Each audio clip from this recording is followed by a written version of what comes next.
Hey guys, David here, and today I want to give you guys some tips on being productive, right? And first we need to switch from being productive from busy, right? Because people wear like a badge, I'm busy, I'm busy, I'm busy, but they're not productive. You ask them what do they do all day and they can't tell you. So really my tips for being productive are first, look at your schedule on a weekly basis instead of a daily basis. So throughout the week I have certain things that I want to do.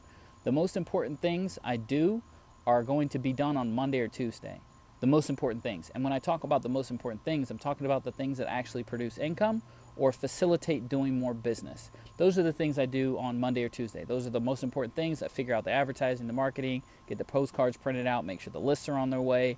Any online ads, I schedule those and make sure those are going out if they're not already scheduled. And I do things like that.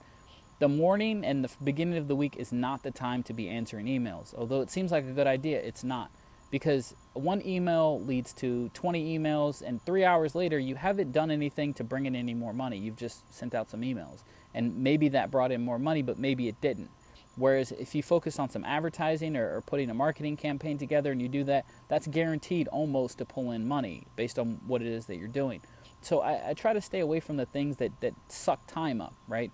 When I get on the phone or when I'm talking to people, sometimes those conversations are only supposed to be, a couple of minutes. They go longer, right? A question comes up or something happens. So I try not to schedule that stuff or those conversations or those calls early in the week, and especially early in the day. I don't want to talk to people early in the day because I'm trying to figure out and put my week together and what it is that I'm doing. Early in the morning, the only thing that I'm really checking is how much money came in last night. And then I do not go to emails whatsoever. I don't even do that before 2 or 3 o'clock. I'm not answering emails or anything like that.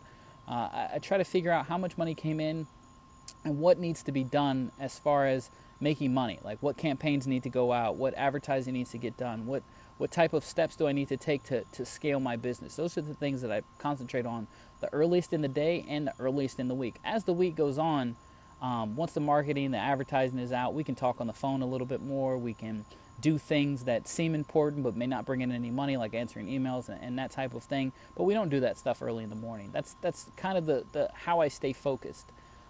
What we need to understand, or what needs to be understood, is your business is probably not going to go out of business because of the big things. It's not going to be the big things. I'll take my brick and mortar business. My brick and mortar business, my salon, is not going to go out of business because I didn't open up the doors. I know to come to work. I know to open up the doors. That's not going to be it. It could be I don't have enough customers or I don't have enough clients. It could be that I'm spending too much money on this or on that. Those are the type of things that bankrupt businesses, not necessarily the big things, right?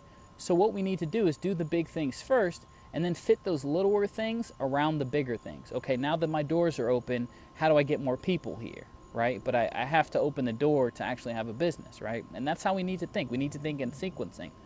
And that's kind of the biggest, in a ball, my nutshell, I guess, of how I become focused, how I stay focused, how I switch from becoming busy to productive, right? I get a whole lot of stuff done, and sometimes people are like, well, how did you get all this stuff done? How did you do that much advertising? Or how did you come up with that many campaigns in one day? Because that's what I did all day. I didn't answer the phone all day. I didn't do the things that weren't going to produce income. I focused on the things that were going to produce income, and I did them. So I hope that I hope that helped you out, guys. If you're trying to figure out how to become more productive, figure out what it is that you're doing that is actually bringing in money, and then do more of that, and schedule those activities or those things in the morning. If you're one of those people who's calling people and being on the phone all day, and you know that makes money, well, start that early as possible. Get all that phone call stuff. If you're going to be on the phone and you're going to be selling over the phone and that type of thing, get that done early. If you're the type of person who is doing Facebook advertising or Facebook marketing, make sure your campaigns are set up. Make sure early in the morning you go through and you check the stats of all your campaigns, how many leads, how many sales, etc., and you're tracking your business. Those are the things that are going to produce the results. It's not going to be answering Sally's email back about how often do you get paid, or how long have they been in business, or any of that other stupid stuff that people ask all the time. That it's nice to get around and answer if you have the time. But if you don't have the time, don't answer those questions. Focus on producing and doing the things that are going to help with your production. So again, I hope that helped you out. If you're wondering, how to become more focused or be more, productive instead of being busy, just focus on the income producing activities. So like this video if you like it, comment below if you have any questions, and make sure to subscribe. And share this with anybody who's having any problems being productive, right? They're busy, but they're not productive. So we'll check you out in the next video.